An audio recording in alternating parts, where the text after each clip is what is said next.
A man who sold a fake airport. Nelson Sakaguchi, a bank executive from one of the largest banks in Brazil, received a life-changing call. On the other end of the line was the governor of the Central Bank of Nigeria, who wanted to grow the country by building a major airport unlike anything the country had ever seen. The project would cost $242 million, and Nelson was promised a $10 million commission for investing in the project. They agreed to meet in London, and Nelson shook hands with the governor, the deputy governor, and the director of aviation. They showed him all of the business plans and details and discussed the entire infrastructure. Nelson was completely convinced, and they shook hands and made a deal, a home run investment for Nelson. There was just one problem: it was all a lie. This is the insane story of how one of the smartest criminals in history sold a fake airport for $242 million. The man behind this insane story is Emmanuel Nwood.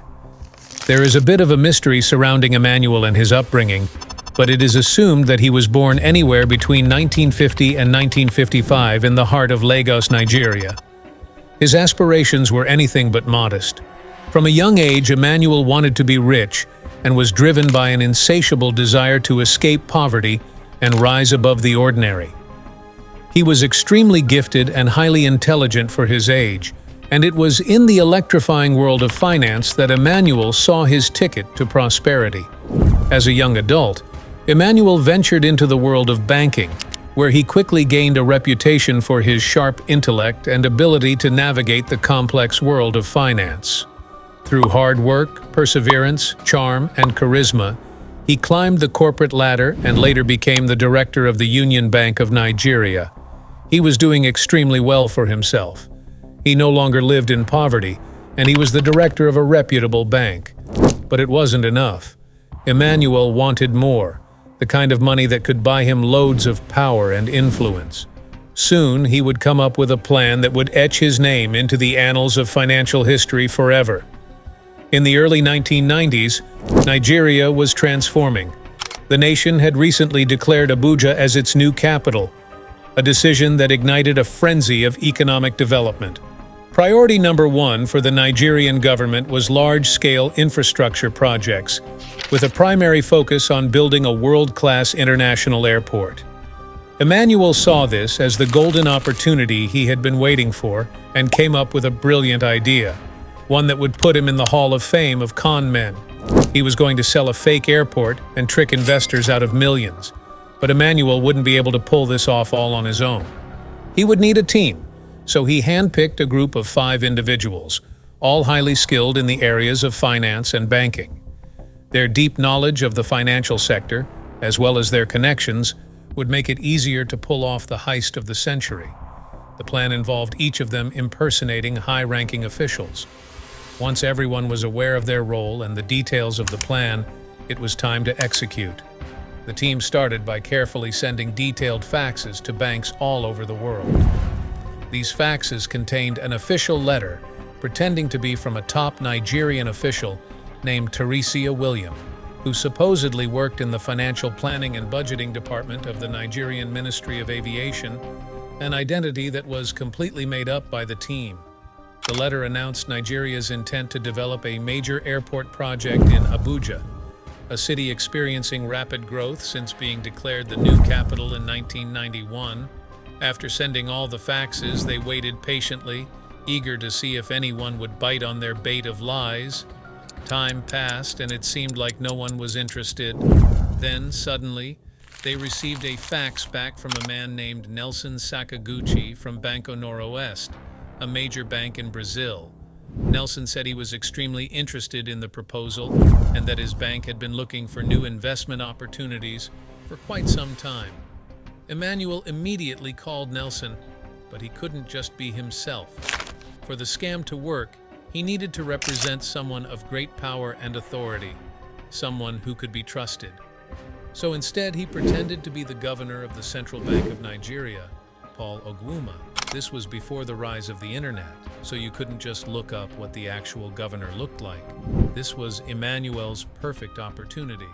Using his charm and charisma, Emmanuel convinced Nelson that the deal was completely legitimate. The team thoroughly prepared for the meeting, each member assuming the identity of a high-ranking official. Emmanuel was the governor, with other members impersonating the deputy governor and the director of aviation. Their presentation included detailed airport plans, a well-thought-out business proposal, and even fake documents to support all of their claims. After everything was fully prepared, the team was ready to fly to London. Nelson told him that the bank would be ready to transfer the funds whenever they were ready to start the project. But Emmanuel was a smooth talker. He told Nelson that they had to have the funds immediately, as they had a lot of planning to do, such as hiring companies and gathering all the tools and materials. So money had to start flowing immediately so they could get the project started. Nelson was a bit nervous and began to doubt himself. He said that even if he agreed, his bank's management wasn't going to approve it. Emmanuel once again told him not to worry, and that they could just go to their other investors. But he would offer Nelson a $10 million commission if he resolved the issue himself. That commission was the cherry on top for Nelson. So he agreed to the deal, and they shook hands for an investment of $242 million for the new airport. Today, that would be around $413 million. Before concluding their meeting, Emmanuel used his persuasion to convince Nelson to transfer a $3 million deposit as proof of his commitment to the project. Nelson was now in the palm of their hands. Over the next 3 years, from 1995 to 1998, Nelson transferred $242 million to Emmanuel and his accomplices. To cover their tracks, they spread the transfers across 17 banks in different countries, with none of the bank's management catching wind of the fraud.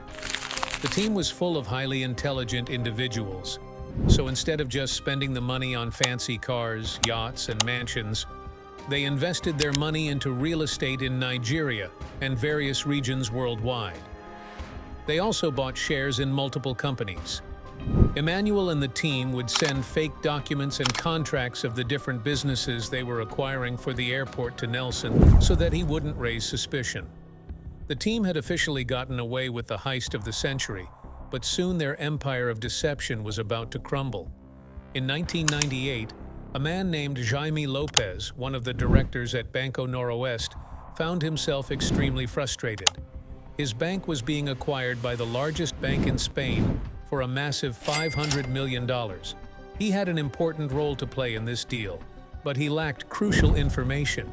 He couldn't find out where a third of the bank's capital had gone. The investigation traced everything back to Nigeria, but Nigerian banks refused to cooperate. This was because, behind the scenes, Emmanuel and the team had been secretly bribing banks and officials. Eventually, however, the Nigerian banks received pressure from Western banks, and they were forced to cooperate. They revealed the identities of all of the account holders, and Emmanuel and his group were exposed. However, Nigeria had a huge lack of financial fraud laws, so the team remained free. Meanwhile, Nelson was arrested and charged with money laundering and sentenced to prison for several years. The owners of the bank were furious that their money was gone, so they tried to find ways to recover some of the lost funds. But since almost all of the money was in real estate and investments, they couldn't recover anything. It seemed as if all hope was lost for the Brazilian bank.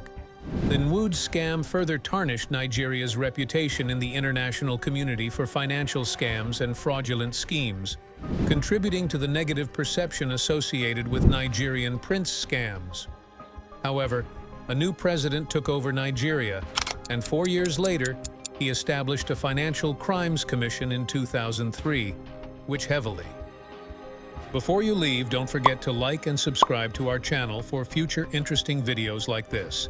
Thanks for watching.